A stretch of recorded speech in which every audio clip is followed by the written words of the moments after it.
ॐ भद्रं कर्णेभिः शृणुयाम देवाः, भद्रं पश्येमाक्षभिर्यजत्राः, स्थिरैरङ्गैः स्पृष्टवागुंसस्तनूभिः व्यशेम देवहितं यदायुः। स्वस्ति न इन्द्रो वृद्धश्रवाः, स्वस्ति न पूषा विश्ववेदाः, स्वस्ति न सार्क्ष्यो अरिष्टनेमिः, स्वस्ति नो बृहस्पतिर्दधातु।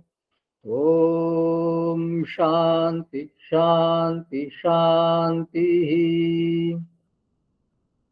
सदाशिवसमारम्भां शङ्कराचार्यमध्यमाम् अस्मदाचार्यपर्यन्तां वन्दे गुरुपरम्पराम्। शङ्करं शङ्कराचार्यं केशवं बादरायणं सूत्रभाष्यकृतौ वन्दे भगवन्तो पुनः पुनः भगवन्तो पुनः पुनः।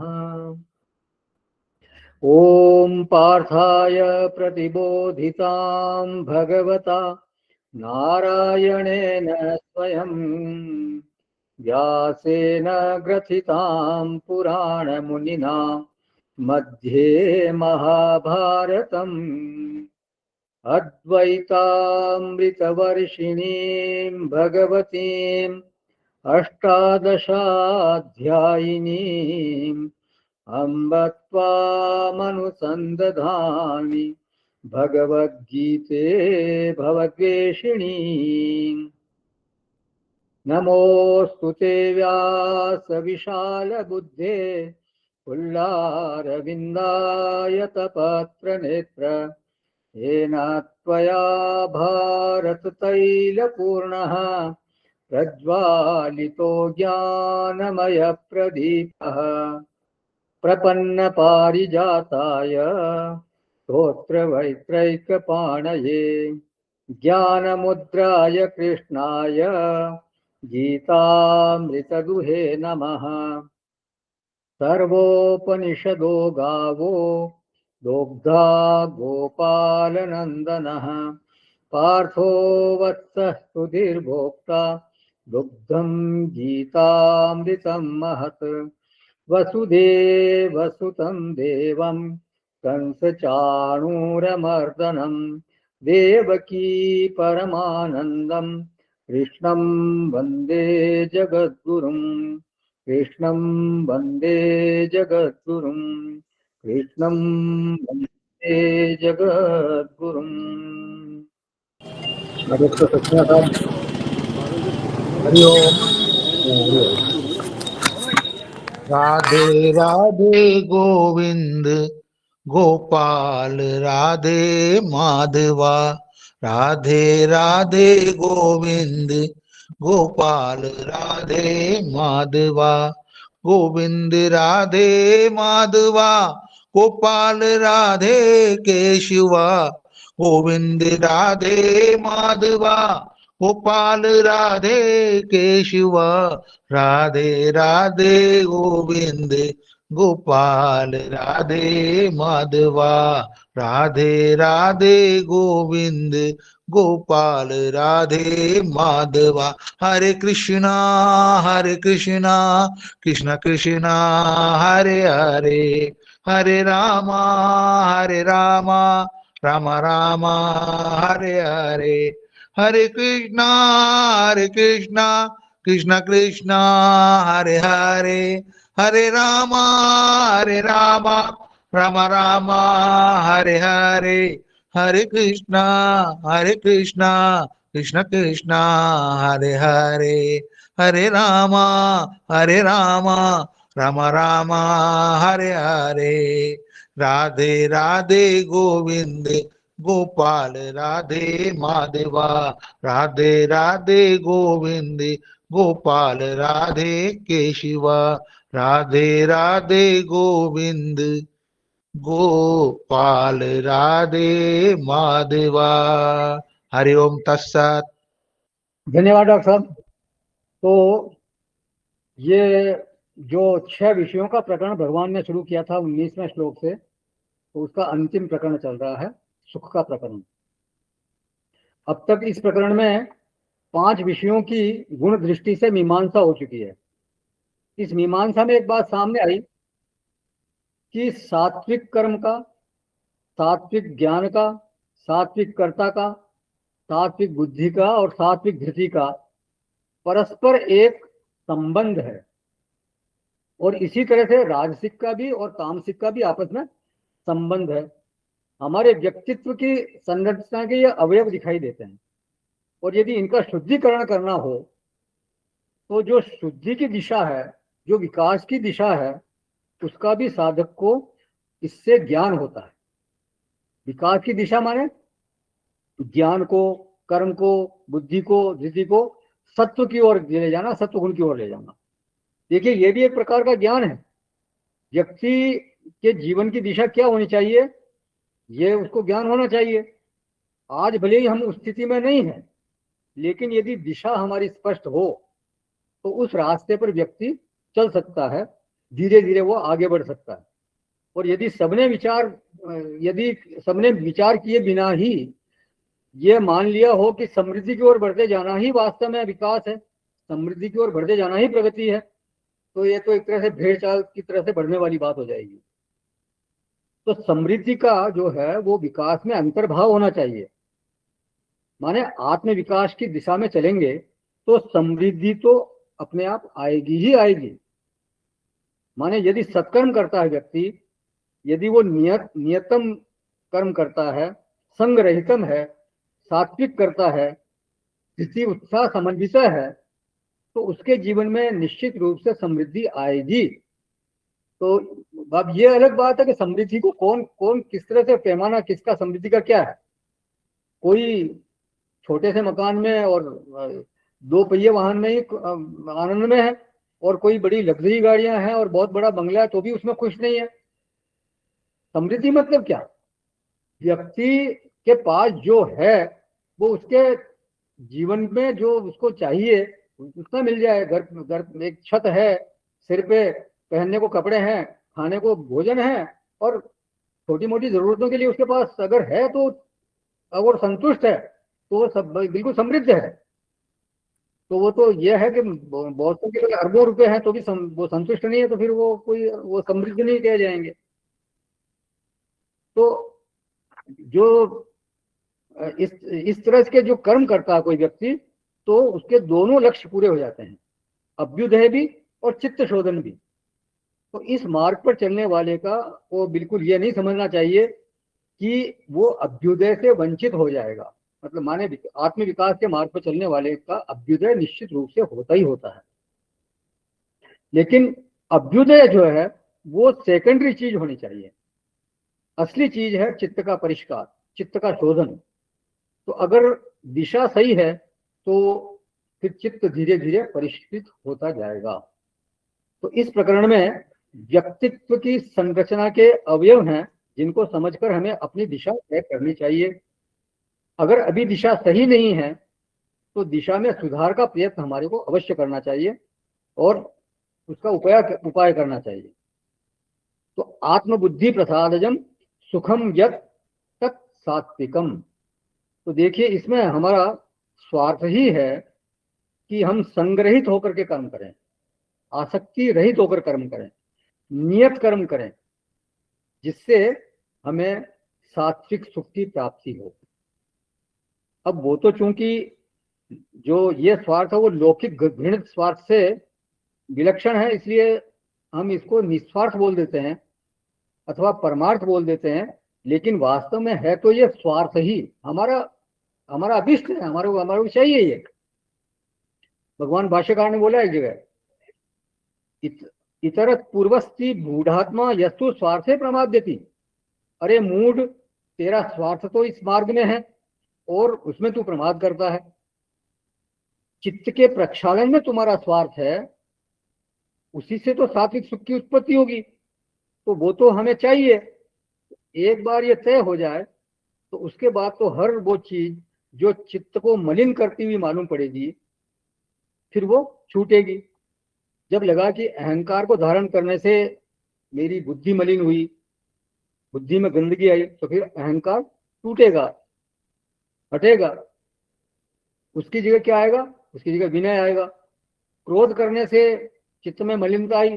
जब ये बात चित्त में आ जाएगी कि मेरे को क्रोध करने से मेरा चित्त विक्षिप्त होता है, मलिनता आती है, तो धीरे धीरे क्रोध भी कम होगा और धीरे धीरे छूटेगा भी सही। तो निर्भिमानता का जीवन आएगा, अक्रोध का जीवन आएगा और व्यक्ति निर्भिमानता की तरफ बढ़ेगा, अक्रोध की तरफ बढ़ेगा। ये तो उसका ये अपना स्वार्थ है और उसको ये ध्यान में रखना चाहिए कि मेरा स्वार्थ है और मुझे इसकी तरफ चलना है। तो प्रसादजम सुखम, जब उसका टेस्ट लग जाता है व्यक्ति को, प्रसादजम मतलब प्रसन्नता, चित्त की प्रसन्नता, तो वो टेस्ट कैसे लगेगा? तो उसको अभ्यास करना पड़ेगा। गुरु अथवा शास्त्र से प्राप्त हो अथवा किसी सत्संग से प्राप्त हो, माने जैसे भी मिले, जिस तरह की दिनचर्या का निर्देश हुआ हो, तो उसको वो फॉलो करे, उसका पालन करे कि इतनी माला मुझे रोज जप करना है, इतनी पूजा होनी चाहिए, इतनी संध्या होनी चाहिए, ऐसा ध्यान होना चाहिए, आसन प्राणायाम ये सब करना चाहिए। माने कोई बता दे कि इतनी साधना करो, तो कम से कम वो रोज होनी चाहिए। गीता जी के एक अध्याय का पाठ होना चाहिए, रामायण के 2 दोहों का मैं पाठ रोज नित्य करूंगा। तो पहले ऐसे छोटे छोटे नियम बताए जाते हैं, फिर धीरे धीरे उनको बढ़ाना होता है और बताए उसी को जाते हैं जिस पर उनको विश्वास होता है। गुरु या कोई भी जो ऐसे महापुरुष हैं वो तभी बताते हैं जब उनको लगता है कि ये आदमी जो मैं बताऊंगा उसको फॉलो करेगा, बताने पर ये करेगा, तो वो उनको बताएंगे। किसी संत ने कहा भी है कि मंत्र जो है वो सभी को नहीं देना चाहिए, क्योंकि मंत्र देने के बाद सामने वाला अगर उसका सत्कार न करे तो फिर मंत्र जो है वो अपमानित होता है। उपासना में मंत्र को जीवित माना गया है। वो कोई शब्द राशि मात्र नहीं है, कोई भी मंत्र जो है वो शब्द राशि मात्र नहीं है। भगवान को सामने लाकर खड़ा करने की उसमें सामर्थ्य होती है, ऐसा महापुरुषों ने बोला है। तो मंत्र यदि अपमानित होता है तो जो देने वाला है, उस मंत्र को देने वाला है, उसको पाप लगता है। तो अभ्यासाग्रमते, और अभ्यास में पहले चीज क्या बताई गई? अभ्यास में सबसे पहले भगवान ने बोला विषम इव, शुरू में वो विष की तरह लगता है, जहर की तरह लगता है। यप्त अग्रे विषम इव, लेकिन साथ ही आश्वासन भी दिया उन्होंने, परिणामे अमृतोपमम, कि जैसे जैसे अभ्यास का परिपाक होगा, चित्त का प्रक्षालन होता चला जाएगा और उस निर्मल चित्त में, निर्मल बुद्धि में, प्रसन्न बुद्धि में परमात्मा का आनंद स्वरूप प्रतिबिंबित होता चला जाएगा। तो ये है सात्विक सुख। तो अभ्यास एक साधक को करना ही चाहिए। माने चाहे कोई निकृष्ट से निकृष्ट व्यक्ति हो और वो भी अगर अपना विकास करना चाहे तो उसको अपनी दिनचर्या में कुछ ऐसी छोटी छोटी चीजें डालनी चाहिए जो वो रोज कर सके। जैसे तुलसी को जल देना है, हाँ, सूर्य को अर्घ्य देना है, एक माला जप करना है। माने छोटे से छोटा अभ्यास वो जो कर सकता हो वो उसको शुरू करना चाहिए। लेकिन ये है कि वो फिर उसको रोज करे, रोज करे। मतलब ये नहीं कि आज किया कल किया और फिर छोड़ दिया, ऐसे नहीं। चाहे बहुत छोटा सा नियम लो लेकिन उसको करना रोज है। तो अभ्यास अग्रे स अभ्यास है विषम ही बात, आगे शुरू में वो अभ्यास विष की तरह लगेगा, लेकिन परिणामे स एव अमृतोपमम, बुद्धि प्रसाद हेतुत्वात्, बुद्धि के प्रसाद का, वो बुद्धि की प्रसन्नता का वो हेतु होने से वो अमृत के समान होता है। तो ये जीवन में जरूर से करना चाहिए अभ्यास, चाहे कितना ही वो विस्मय लगे, क्योंकि वादा है भगवान का, परिणामे अमृतोपमम। और बुद्धि जैसे जैसे प्रसन्न होगी, प्रसाद को प्राप्त होगी, वैसे वैसे वो सात्विक भी होगी और प्रवृत्ति निवृत्ति आदि 8 विषयों को जानने में वो समर्थ होती जाएगी। फिर चित्त को मलिन करने वाले जो भाव हैं, जो ऐसी वृत्ति या संग, इनसे फिर दूर रहने का व्यक्ति प्रयास करेगा। स्वाभाविक ही उनसे दूर रहने का उद्यम करेगा। वो माने वो ऐसा संग स्वाभाविक ही छोड़ देगा जो कि उसके लिए ठीक नहीं है, जो उसके चित्त को मलिन करने वाला है, ऐसा संग वो करेगा ही नहीं।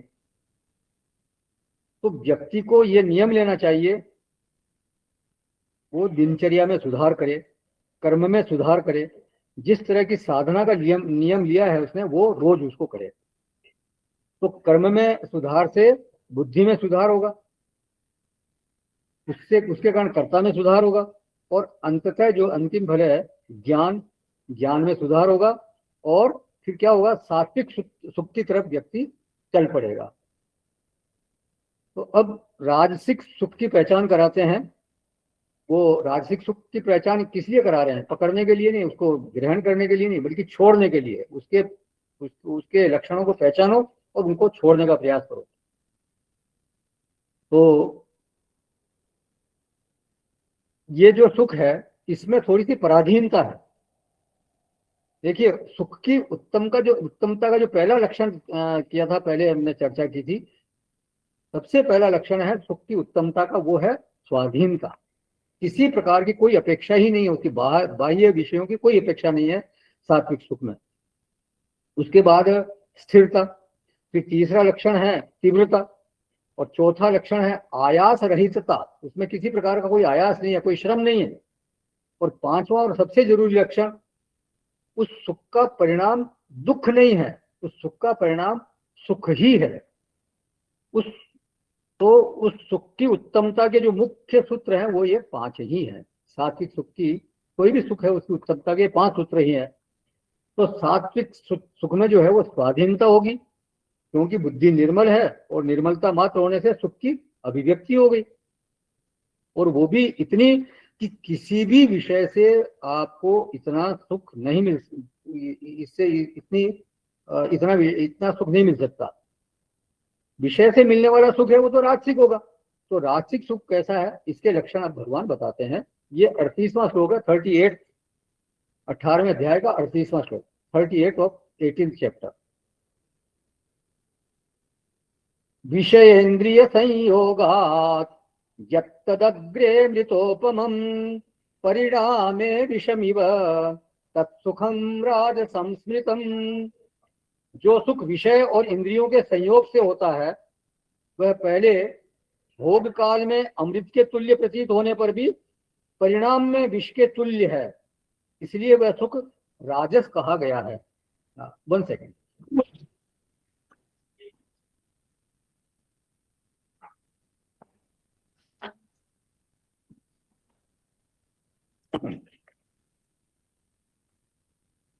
तो ये बिल्कुल एकदम सात्विक सुख का जैसे उल्टा है। वहां पहले अमृतोपमम था, पहले विषमय गया फिर अमृतोपम, और यहाँ पहले अमृतोपमम और बाद में विषमय गया। तो विषयेंद्रिय संयोगात, वो आत्मबुद्धि प्रसादम जहा, और ये संयोगात्मक संयोगात जायते, संयोग के द्वारा ये उत्पन्न होता है। तो विषय इंद्रिय संयोगात जायते यत् सुखम राजसम। तो ये जो सुख है ये विषय और इंद्रिय के संयोग से उत्पन्न होने वाला सुख है। सात्विक सुख में संयोग की अपेक्षा नहीं है, वो तो स्वतः स्फूर्त है, भीतर से चित्त की जैसे निर्मलता हुई और वो सुख उत्पन्न होता है। तो वहां कोई किसी संयोग की कोई अपेक्षा नहीं है, वहां केवल चित्त की स्वच्छता की अपेक्षा है। तो जब राजस में संयोग की अपेक्षा है तो इंद्रिय और विषय ये 2 चीज चाहिए, इंद्रिय भी चाहिए और विषय भी चाहिए।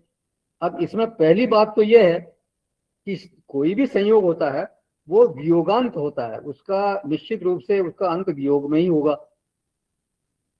कोई भी संयोग हो उसका वियोग अवश्यमेव होना है। दूसरी बात है कि अनुकूल विषय का संयोग चाहिए। यह नहीं कि कोई भी विषय का संयोग हो गया और आपको सुख मिल गया, ऐसा नहीं होता। तो अनुकूल विषय हो, और अनुकूल विषय क्या हो कि कैसे प्राप्त होगा, कर्मजन्य होगा, वो सत्कर्मजन्य होगा, उद्यमजन्य होगा। तो पहले तो उद्यम करे व्यक्ति जिससे वो अनुकूल विषय की प्राप्ति हो। फिर इंद्रिय में भोग की सामर्थ्य होनी चाहिए।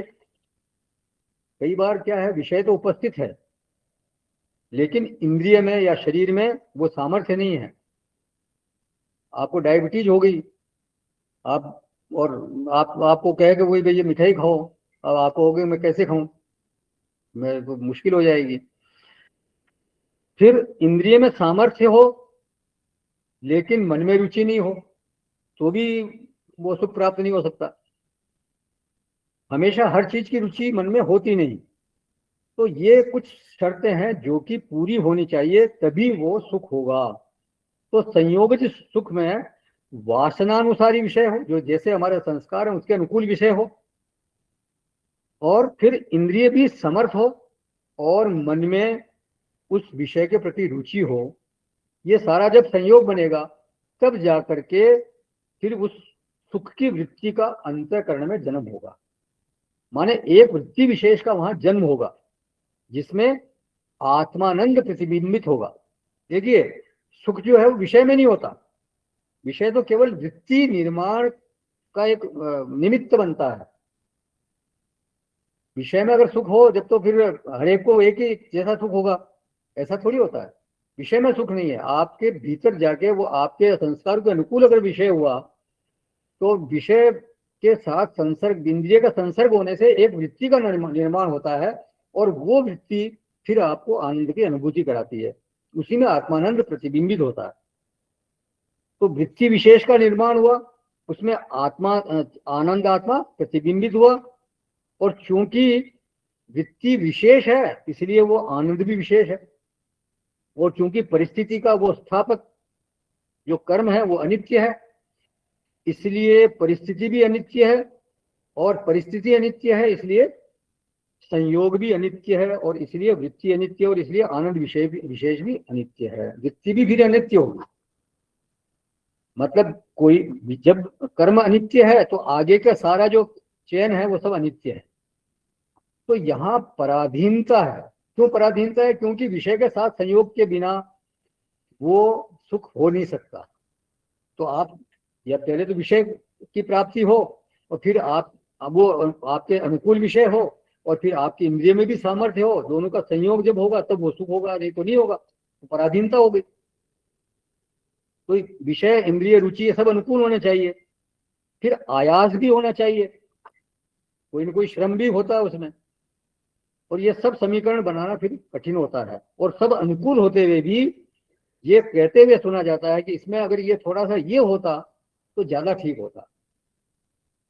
तो सब कुछ 100% अनुकूल मिल जाए ऐसा तो बहुत कम होता है। इसलिए विषयानंद जो है वो हमेशा मिश्रित ही होता है। गुरुदेव एक दृष्टांत देते हैं कि विषयानंद ऐसा है जैसे छिलके सहित केले को खाना। वो अगर छिलके सहित केले को खाएंगे तो कैसा लगेगा? वो पहले छिलका का वो थोड़ा सा कसेलापन आएगा और फिर साथ में मीठा भी आएगा। तो इसी तरह से जो विषयानंद है, ये जो राजसिक सुख है, ये उसी तरह से है, मिश्रित होता है जनरली। फिर इसमें स्थायित्व नहीं है, कम ज्यादा होता रहता है। फिर तीव्रता का तो ऐसा है कि प्रथम क्षण में वो तीव्र है लेकिन फिर वो कम होता जाता है। प्रतिक्षण वर्धमानम नहीं, प्रतिक्षण क्षीयमानम है। प्रथम क्षण में सुख अधिकतम और फिर वो कम होता चला जाता है। जैसे आपने पहला एक रसगुल्ला खाया, बहुत अच्छा लगा, दूसरा खाया, फिर उतना अच्छा नहीं लगा जितना पहला वाला लगा, फिर तीसरा खाया, चौथा खाया, आपका वो सुख जो है वो धीरे धीरे कम होता है। और 10-15 खाने के बाद तो आपको लगेगा नहीं, वो फिर दुख रूप हो जाएगा। तो वो क्षीयमान है। भगवान ने बोल दिया विषम इव, बाद में विष की तरह है। तो विषय और इंद्रियों के संयोग से उत्पन्न जो सुख है वो सुख परिणामी नहीं है। ये जो चौथा लक्षण है कि जो सुख जो है वो सुख परिणामी होना चाहिए, तो वो इस संयोगित सुख में दिखाई नहीं देता, इस राजसिक सुख में वो दिखाई नहीं देता। वो जो सुख है वो परिणाम में दुख उत्पन्न करने वाला है। तो स्वाधीनता नहीं है, इसमें स्थायित्व नहीं है, कभी होता है कभी नहीं भी होता है। तीव्रता है लेकिन वो क्षीयमान है, और फिर इसमें आयास है, प्रयत्न है, और परिणाम में ये दुख परिणामी है, सुख परिणामी नहीं है। जबकि सात्विक सुख जो है वो सुख परिणामी होता है, उसका परिणाम भी सुख ही होता है आगे भी। इसलिए इसको घटिया दर्जे का सुख माना गया है, दोयम दर्जे का सुख माना गया है। तो विषयेंद्रिय संयोगात जायते तत्सुखम राजसम स्मृतम। इस सुख का चरित्र क्या है? बोले अग्रे अमृतोपमम। माने प्रथम क्षण में तीव्रतम होने के कारण और अनुकूल विषय, इंद्रिय सामर्थ्य और रुचि, ये शर्तें पूरी होने के कारण अनुकूलता की अनुभूति चरम पर होती है, इसलिए लगता है अमृतोपमम। मतलब सारे संयोग मिल गए तो ऐसा लगता है बहुत अमृत के समान, लेकिन फिर परिणामे विषमिव, संयोग सुख का यही चरित्र है, परिणाम में वो दुखकारी होता है। परिणामे विषमिव। अब इसमें ये मोटा मोटा विभाजन है, सुख तो असंख्य है, मतलब मोटा मोटा विभाजन सात्विक, राजसिक और तामसिक कर दिया। सुख असंख्य है, लेकिन यहाँ केवल 3 वर्ग बनाए। तो इसमें क्या होता है, कोई भी सुख होता है, जैसे राजसिक सुख है, उसमें कभी सत्व भी मिल जाता, सात्विक भी मिल जाता है, तामसिक में राजसिक मिल जाता है, सात्विक में तामसिक भी मिल जाता है कभी कभी। तो तमस भी जरूरी है, तमस नहीं हो तो आपको नींद नहीं आएगी, विश्राम कैसे करेंगे आप। तो रजस होते हुए भी सत्व प्रधान, रजस होते हुए भी सत्व प्रधान हो सकता है, वो सत्व के शासन में होता है, तो वो परिणाम में उतना विश्व जैसा नहीं होता जैसे कोई निषिद्ध भोग करने से विषमय होता है। तो विषमीव होगा, लेकिन फिर दोनों तरह के विषमीव में भेद होगा। मतलब एक तो ऐसा सुख है जो कि सत्व के शासन में, राजसिक सुख है कि वो सत्व के शासन में है, और एक बिल्कुल निषिद्ध भोग करने से कोई सुख प्राप्त हो रहा है, कोई ऐसा विषय है जो कि ठीक नहीं ऐसा सुख प्राप्त हो रहा है। उन दोनों के जो विषम, जो विष का की मात्रा, उसमें भेद होगा। दुख परिणामी होते हुए भी दुख की मात्रा में भेद होगा। एक में ग्लानि है, पश्चाताप है, पाप बोध है, लेकिन दूसरे में वो उतना नहीं है। एक भोजन राजसिक है लेकिन विहित है, राजसिक है लेकिन विहित है, और एक भोजन बिल्कुल निषिद्ध है, तो दोनों के परिणाम में अंतर होगा। हर भोग के साथ ये बात लागू होगी, निषिद्ध भोग और विहित भोग में बिल्कुल फर्क होगा। हालांकि दोनों संयोगज है, जो विहित भोग है वो भी संयोग, विहित जो वो भी विषय का ग्रहण कर रहे हो, विहित है, ग्रहण हो रहा है, और एक निषिद्ध विषय वो भी ग्रहण हो रहा है, दोनों का संयोग हो रहा है, लेकिन फिर संयोगज होने पर भी उनमें भेद हो जाएगा उनके परिणाम में, और इनमें कई वेराइटीज हो जाती है। मतलब एक वेराइटी नहीं है, असंख्य वेराइटीज हो सकती है। तो अब देखिए, ऐसा विषय भोग भी हो सकता है जो विहित है, अनुकूल भी है और जीवन का हेतु है, तो वो आदमी एक संतुष्ट जीवन जी रहा है, मतलब वो केवल अपने जीवन चालन के लिए जी रहा है, उसका जो हेतु है वो है कि मेरा जीवन चलता रहे। तो देखिए, विषय निरपेक्ष तो कोई भी व्यक्ति हो ही नहीं सकता। आखिर भोजन तो एक साधक को भी चाहिए, साधु को भी चाहिए, कपड़े पहनना, वस्त्र आदि भी उसको भी चाहिए, छोटी मोटी छत चाहे झोंपड़ी में रहे वो चाहिए, गुफा में रहता है, कहीं कहीं रहता है, तो कुछ न कुछ विषय तो उसको चाहिए ही चाहिए। हाँ, ये हो सकता है कि उसको औरों के मुकाबले कम चाहिए, लेकिन चाहिए तो सही। वो जीवन के हेतु के रूप में विषय ग्रहण करता है, बस जीवन चालन के लिए, एक जीवन के लिए हेतु के लिए विषय ग्रहण कर रहा है, और दूसरा जो है वो सुख के हेतु के रूप में विषय ग्रहण कर रहा है, जिनमें भेद हो गया। तो सात्विक कौन है, जिसने विषय ग्रहण किया जीवन के हेतु के लिए, और सुख का हेतु माना बुद्धि की निर्मलता को, मतलब जीवन के हेतु के लिए क्या विषय ग्रहण कर रहा है, लेकिन वो केवल उसका जो पीछे उसका मोटिव है केवल अपने जीवन का चालन का है, और उसका फिर मुख्य वो एक उसका उद्देश्य है सुख का, चित्त की निर्मलता होनी चाहिए, तो उसको सुख प्राप्त हो रहा है।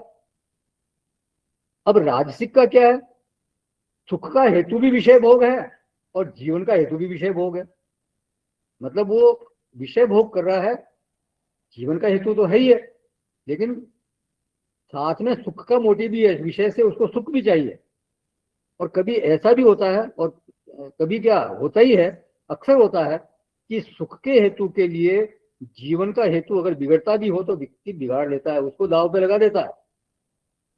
माने जैसे अब कोई चीज उसको अच्छी लग रही है खाने में, तो बहुत ज्यादा खा लिया, अब क्यों खा लिया? क्योंकि सुख का हेतु था, सुख का हेतु था, लेकिन पता चला कि उससे फिर अपच हो गया, पेट खराब हो गया। तो ऐसा व्यक्ति सुख के हेतु को प्रधान मान लेता है और जीवन के हेतु को वो गौण मानता है। और कई बार जीवन विरोधी वो ऐसा जो होता है, फिर वो जीवन विरोधी भी हो जाता है। लेकिन फिर भी ऐसा व्यक्ति जो है वो विषय भोग करता है, किस लिए? सुख का हेतु है, इसीलिए जीवन का हेतु उसके लिए सेकेंडरी चीज है, सुख का हेतु प्राथमिक है। जबकि सात्विक में क्या है? जीवन का हेतु प्राथमिक है, विषय भोग करेगा वो, लेकिन उसका केवल मोटिव केवल और केवल जीवन का हेतु है, सुख का हेतु वो विषय भोग नहीं है। तो एक साधक के भोग में और एक विलासी के भोग में ये बहुत बड़ा अंतर है। एक साधक कभी भी विषय को सुख के हेतु के रूप में बुद्धि में ठहरने नहीं देता। विषय ग्रहण करता है लेकिन वो सुख का हेतु वहां नहीं है। जबकि विलासी को कोई विषय हेतु दिखेगा तो फिर वो उसकी तरफ दौड़ेगा, और पता चला वो अखाद्य खा रहा है, ऐसा ऐसे जो नहीं पीने चाहिए ऐसे पेय पी रहा है, व्यभिचार कर रहा है। डॉक्टर ने कहा कि ये जीवन विरोधी है, आपका ऐसा खान पान जीवन विरोधी है, आपको बहुत तकलीफ होगी, रोगी हो जाओगे। हो गया, हुआ करे, कोई नहीं फर्क पड़ता। कोई कहेगा कि ये धर्म विरोधी है, वो क्या धर्म क्या होता है? कुछ नहीं, खाओ पियो ऐश करो, बस हमारा तो एक ही फंडा है, मौज करो। तो विषय में जब केवल सुख का हेतुत्व दिखाई देता है किसी को, तब तो फिर एक तरह से वो पतन की तरफ ही जा रहा है। वो खतरे वाली बात है। वो व्यक्ति के विरुद्ध भी जा सकता है। तो संयोगात इस शब्द को अपने जीवन में देखने की कोशिश एक साधक को करनी चाहिए। हमें पता चलेगा कि संयोग में भी खूब वेराइटीज हैं। विहितत्व होने पर भी और निषिद्धत्व होने पर भी वैराग्य की मात्रा के अनुसार, मतलब एक कोई विहितत्व है और निषिद्धत्व है, और वैराग्य की मात्रा कैसी है उसमें फेर बदल होता रहेगा। अगर विहित विषय आप ले रहे हैं, विहित विषय को सेवन कर रहे हैं और वैराग्य की मात्रा भीतर में है, तो फिर वो आपको बहुत ज्यादा परेशान नहीं करेंगे, वो आपके लिए विषमेव नहीं होंगे। लेकिन अगर निषिद्ध विषय का सेवन हो रहा है और वैराग्य की मात्रा भीतर में नहीं है, तो निश्चित रूप से वो विषमेय होगा। भगवान तो कह रहे हैं परिणाम विषमेय, ये तो अंतिम सत्य है ही है। मतलब कोई भी अगर संयोगत सुख है और उसमें अगर आपने सुख का हेतुत्व रखा हुआ है, तो वो निश्चित रूप से परिणाम में दुख का कारण बनेगा ही बनेगा। संयोग में यदि सुख का दर्शन हो रहा है, तो चाहे वो कितना ही विहित हो, अगर वो जीवन का हेतु नहीं है, केवल सुख का हेतु है, सुख के हेतु के लिए बुद्धि बनी हुई है, तो फिर गीता का निर्णय तो यही है कि वो परिणाम विषमीव। तो ये बात यहाँ दूसरी बार कही जा रही है। पहली बार भगवान ने पांचवें अध्याय में बोला था, एहि संस्पर्शजा भोगा दुःखयो न एवते आद्यंतवंत कौन्तेय न तेषु रमते बुधः। ये जो इंद्रिय और विषय के संयोग से उत्पन्न होने वाले जो भोग हैं, वो यद्यपि सुख रूप भासते हैं, लेकिन वो दुखों की योनि हैं, माने दुखों के हेतु हैं वो।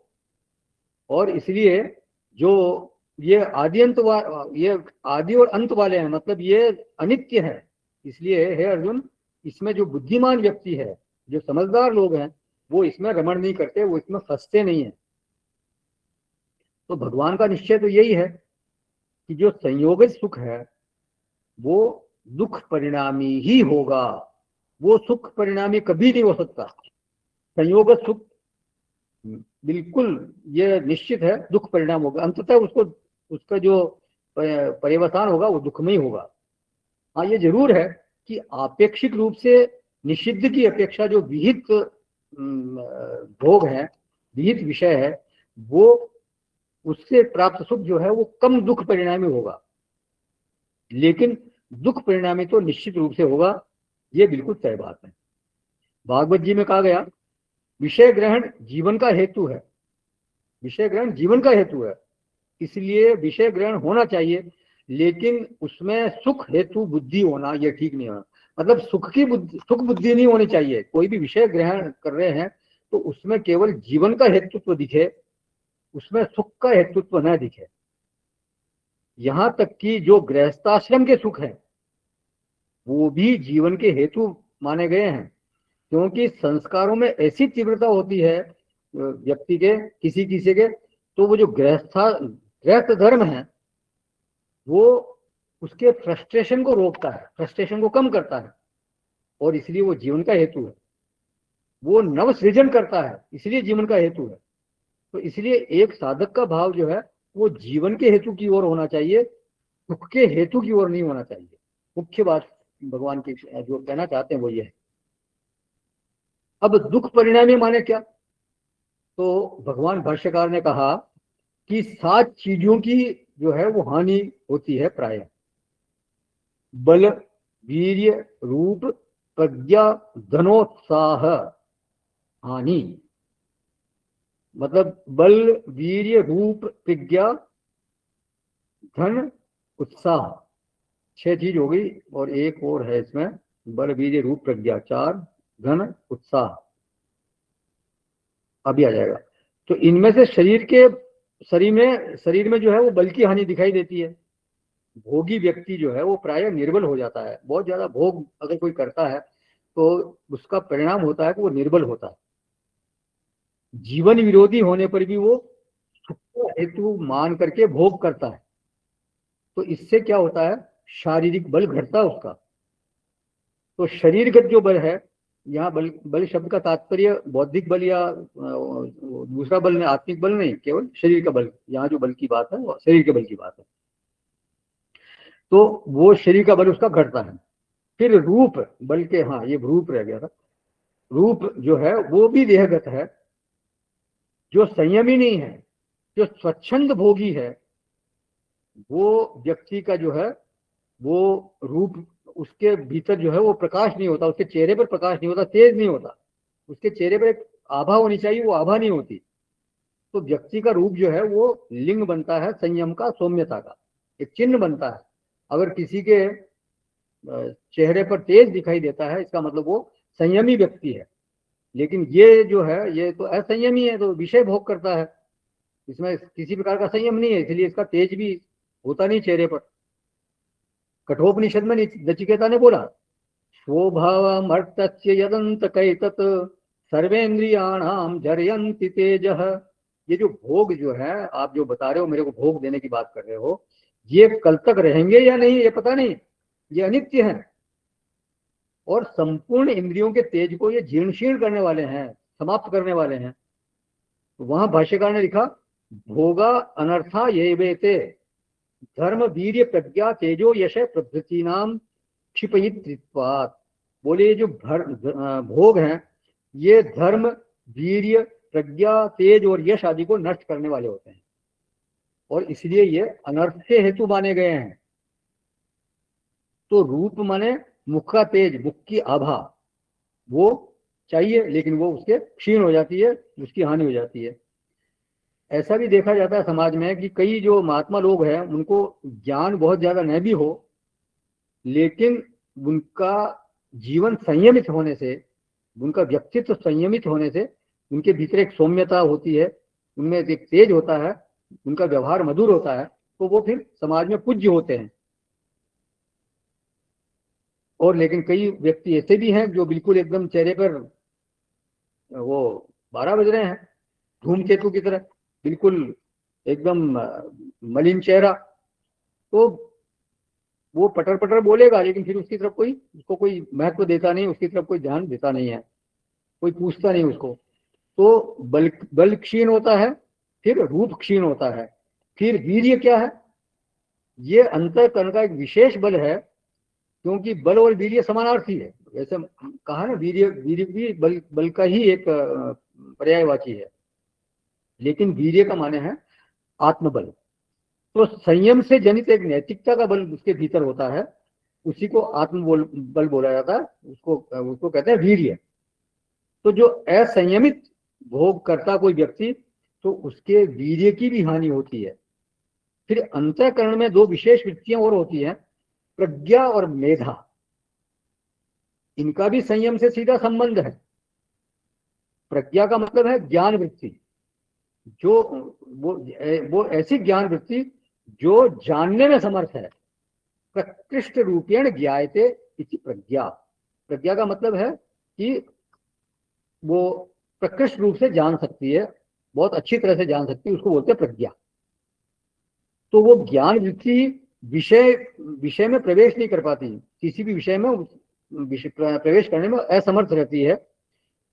और उसकी जो मेधा है, मेधा माने धारणा शक्ति, स्मरण शक्ति, वो मेधा शक्ति की भी उसकी हानि होती है, स्मरण शक्ति भी उसकी कमजोर हो जाती है।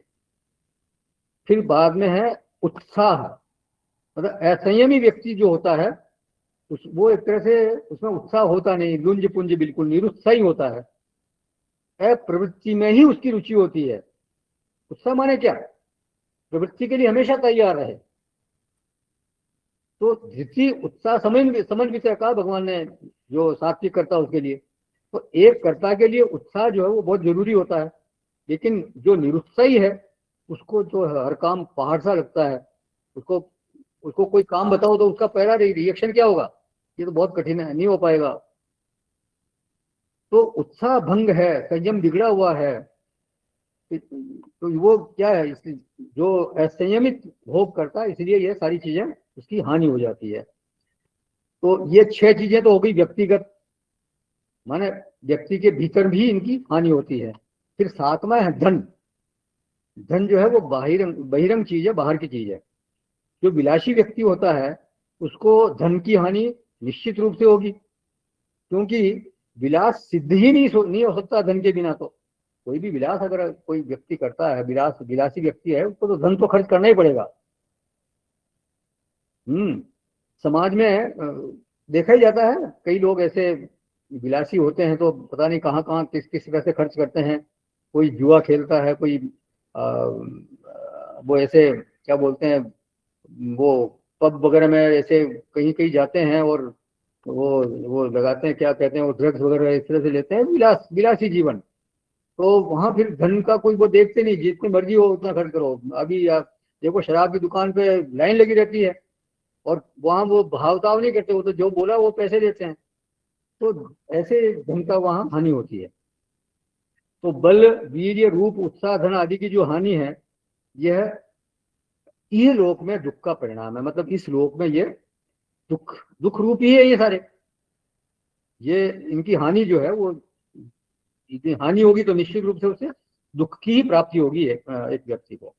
और जब भोग में सुख दिखाई देता है तो वो धर्मानुष्ठान करने से भी नहीं हिचकता। देखिए क्या बोलते हैं भाष्यकार, अधर्म तज्जनित नरकादि हेतुत्वात् च परिणामे तद उपभोग विपरिणाम अंते विषम इव।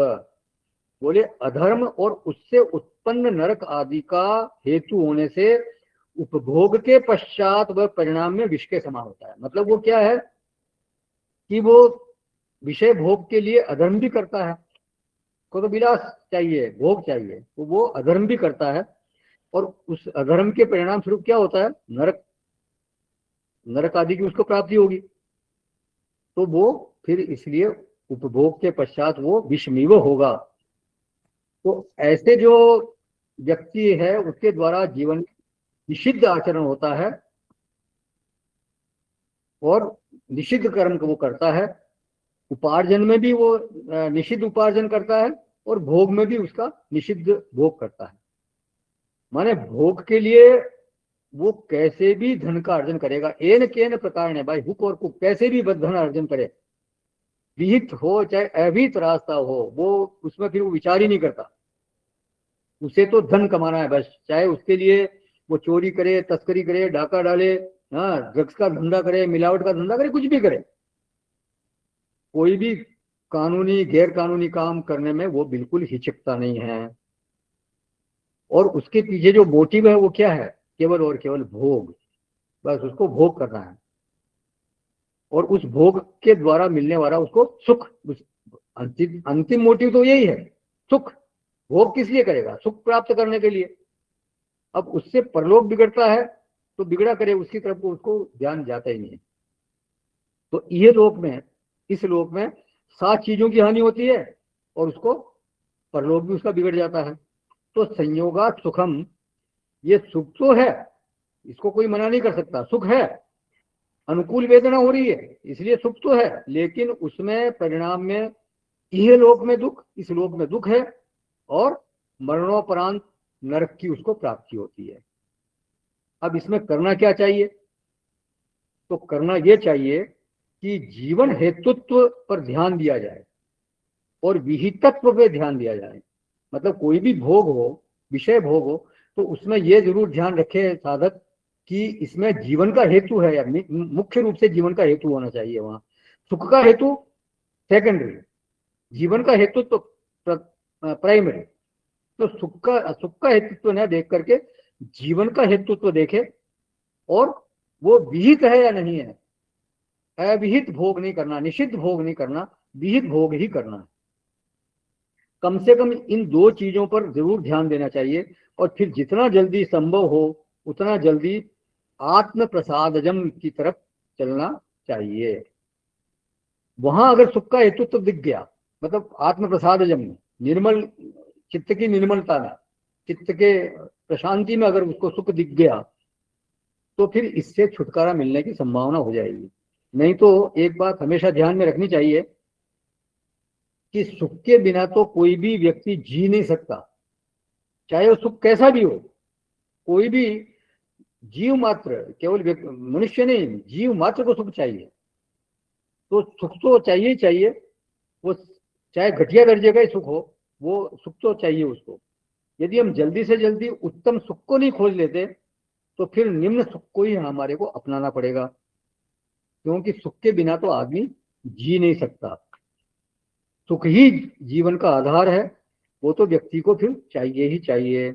और केवल ये शिकायत करने से कि मेरा मन ऐसा है, मतलब मेरा मन बहुत चंचल है, मेरा सुख ऐसा है, या मतलब घटिया दर्जे का सुख है, तो शिकायत करने से तो कुछ काम बनने वाला है नहीं। मेरा कोई कहे कि मेरा शर्ट गंदा है, मेरा शर्ट गंदा है, तो ऐसे खाली कहने से वो शर्ट साफ नहीं हो जाएगा। उसके लिए क्या करना पड़ेगा? उसको साबुन लगाना पड़ेगा, धोना पड़ेगा। तो मन को भी एक साधक को साबुन लगाना चाहिए। किस चीज का साबुन? नाम जप का, पूजा का, उपासना का, ध्यान का। तो केवल कहने से कुछ नहीं होगा, वास्तविकता को स्वीकार करके हमारी जो आज की स्थिति है उसको स्वीकार करके उसको स्वच्छ करने का प्रयास हमको करना चाहिए। देखिए, स्वयं के सुधार का प्रयत्न स्वयं को ही करना पड़ेगा, दूसरा कोई नहीं कर सकता। क्योंकि स्वयं ही आप अपने मित्र हो और स्वयं ही आप अपने शत्रु हो। भगवान ने तो कहा भी है, उद्धरेद आत्मनात्मानम नात्मानम अवसादेत आत्मैव ह्यातनो बंधु आत्मैव रिपुरात्मन। अपने आत्मा का उद्धार करें, मतलब उसको ऊपर की तरफ ले जाए, उसको अवसान में ले जाए, उसको नीचे की तरफ न ले जाए, उन्नति की ओर ले जाए, आत्मोन्नति की ओर ले जाए। क्योंकि व्यक्ति खुद ही अपना मित्र है और खुद ही अपना शत्रु है। तो जिसने अपने देह को और अपनी इंद्रियों को जीत लिया, अपने आप से जीत लिया, वो अपना मित्र है, और जिसने अपने आप को नहीं जीता वो अपना शत्रु है। बंधुरात्मात्मनश्च एनात्मैव आत्मनाजितः अनात्मनस्तु शत्रुत्वे वर्तेत आत्मैव शत्रुवत्। जिसने अपने आप को जीत लिया वो अपना मित्र है, जिसने अपने आप को नहीं जीता वो अपना शत्रु है, और अपने साथ वो शत्रु की तरह ही बर्ताव करता है। तो उसमें साबुन लगाइए, उससे मेल कटेगा। जब बढ़ा दें, पूजा करें, ध्यान करें, सत्संग करें, माने अपना टेस्ट बदलना चाहिए व्यक्ति को।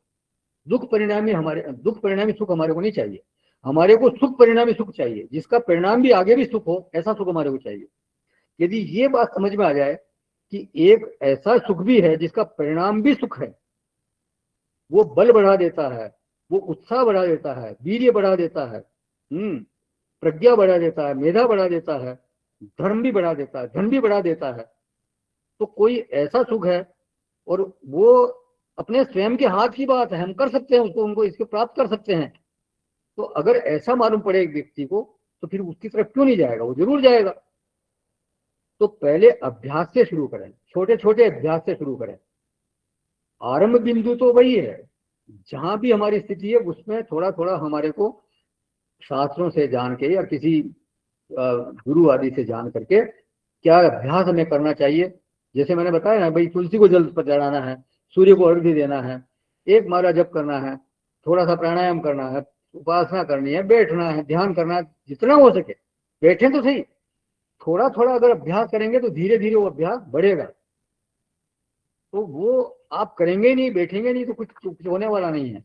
आप कहोगे मन नहीं लगता, मैं माला करता हूँ, मन नहीं लगता तो मैं इसलिए मैंने माला छोड़ दी, नहीं ऐसा नहीं, आप लगे रहिए। अभी मैं सुन रहा था एक दिन प्रेमानंद जी को, तो उन्होंने उदाहरण दिया कि आप बैठो तो सही, माला जप तो करो। भाई एक मजदूर होता है, वो आपने बुलाया उसको 8 घंटे के लिए, और आया, उसने कहा साहब काम बताओ, उसने कहा भाई बैठ जाओ, काम होगा तो बता देंगे। अब वो बैठा रहा, दिन भर बैठा रहा, आपने कोई काम बताया नहीं। शाम को उसने कहा रहो 500 रुपये। तो आपने कहा कि किस बात के 500 रुपये, काम तो तुमने कुछ किया ही नहीं, उसको बैठे रहे। उसने कहा भाई बैठा रहा, लेकिन आपने मेरे को काम बताया होता जरूर मैं काम करता, मैं तो आपके लिए बैठा रहा, मेरे तो समय मैंने तो समय आपके लिए दे दिया, तो मेरे तो 500 रुपये बन गए, तो आपको देने पड़ेंगे। तो उसी तरह से आप जब बैठते हो भगवान के लिए, माला जप के लिए, चाहे मन लगे नहीं लगे, आप उनके लिए समय दे रहे हो, तो वो तो आपका ये समझो कि उनके लिए समय हो गया, वो आपकी मजदूरी पक्की हो गई। तो इसलिए ये साधक को ये सोचना चाहिए कि निश्चित रूप से कोई बात नहीं, आज मन नहीं लगा, कल थोड़ा लगेगा, परसों लगेगा। आपने 108 मनियों में से 2 मनियों में भी उनकी तरफ ध्यान दिया तो भी अचीवमेंट है, वो भी आपके लिए फलदायक होगा। तो वो एक साधक को ये प्रयास हमेशा करते रहना चाहिए, कुछ न कुछ उसको साधना के लिए अग्रसर होना चाहिए, अभ्यास जरूर करें और उसको धीरे धीरे बढ़ाएं, तो फिर वो सात्विक सुख की तरफ आगे बढ़ेगा। अब तामसिक सुख कैसा है, तो ये 39वें श्लोक में बोलते हैं, 39th ऑफ 18th चैप्टर। 38वें श्लोक से संबंधित किसी का कोई प्रश्न है क्या, या कुछ इसमें ऐड करना चाहें तो? नहीं तो फिर 39वें श्लोक में हम प्रवेश करेंगे। तो ये 39वां श्लोक है 18वें अध्याय का। यदग्रे चानुबंधे च सुखम मोहनमात्मनः निद्रालस्य प्रमादोत्थम तत्तामसमुदाहृतम। जो सुख भोग काल में तथा परिणाम में भी आत्मा को मोहित करने वाला है, वह निद्रा, आलस्य और प्रमाद से उत्पन्न सुख तामस कहा गया है। तो इसमें अग्रे अपि और परिणामे अपि, मतलब ये कैसा सुख है, मोहनम सुखम, आरंभ में भी और परिणाम में भी ये मोहकारी है, तो मोहित करने वाला सुख है। इसमें अनुकूलता भासती है, आदमी को अनुकूलता भासती है, इसलिए वो सुख कहा जा रहा है, क्योंकि वो अनुकूलम वेदनीयम सुखम। लेकिन वास्तव में यह भी दुख रूप ही होता है। देखिए सुख शब्द का लक्षण है अनुकूलम वेदनीयम सुखम, तो चाहे वो जहर में भी मालूम पड़े, जहर भी कई बार मीठा होता है तो उसको अच्छा लगता है, लेकिन वास्तव में फिर वो दुख रूप हो जाएगा। तो उससे यदि अनुकूल वेदना अनुभव में आती है तो इसका मतलब है कि वो सुख है। लेकिन ये कैसा सुख है, बोले ये तामसिक सुख है, और इसका लक्षण है आत्मान मोहनम। यहां आत्मा माने अंतःकरणाभिमानी माने मनुष्य। तो आत्मान मोहनम यत सुखम तत् तामसम। तामसिक सुख का जो मूल चरित्र है वो यही है, वो मोहकारी है।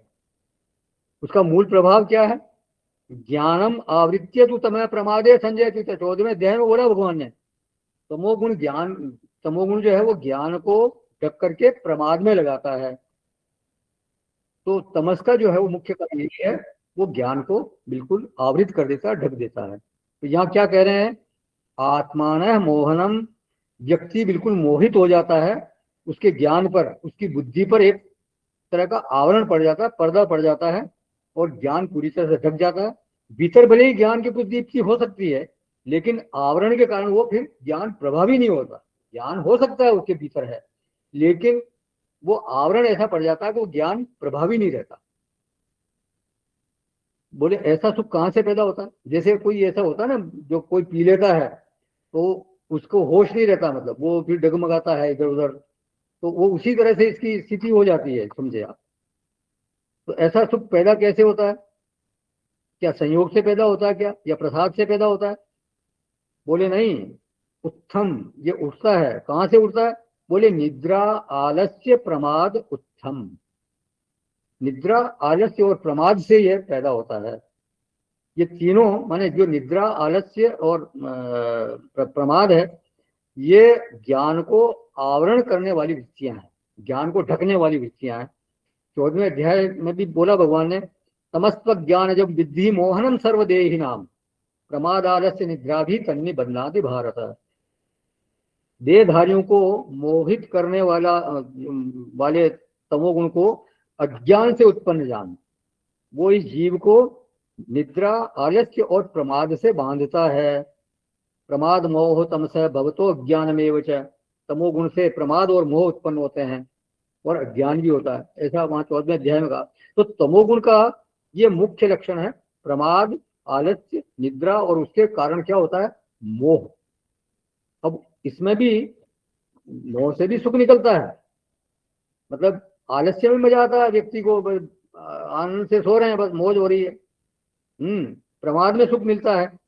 प्रमाद का 14वें अध्याय में भाष्यकार ने अर्थ किया था, प्राप्त कर्तव्य अकरणम, जो प्राप्त कर्तव्य उसको नहीं करने का नाम प्रमाद है। आपको कोई काम दिया गया भी ये काम करना और आप उसको नहीं करो, या दूसरा कोई काम करने लग जाओ, उसको बोलते प्रमाद। काम को टालने का जो एक वृत्ति होती है उस तरह की, तो उसमें सुख अनुभव में आता व्यक्ति को। और निद्रा में तो सुख मिलता ही है, लेकिन निद्रा आना भी जरूरी है, इसमें तो कोई संशय है नहीं। नहीं आए तो मुश्किल हो जाएगी, आप 2-3 दिन में परेशान हो जाओगे। लेकिन ध्यान रखें, निद्रा भी सात्विक हो सकती है, राजसिक और तामसिक तो होती है, सात्विक भी हो सकती है। अगर निद्रा सत्व के शासन में है तो फिर वो क्या होगा, सात्विक कही जाएगी वो निद्रा। रात को 9 बजे सोए और सुबह 3-4 बजे उठ गए, अपना नित्य कर्म करके और साधना में लग गए। लेकिन सूरज निकल आया, 8 बज गए, 9 बज गए, अभी आधा घंटा और सो लेते हैं भाई, अभी तो बहुत नींद आ रही है, मत उठाओ।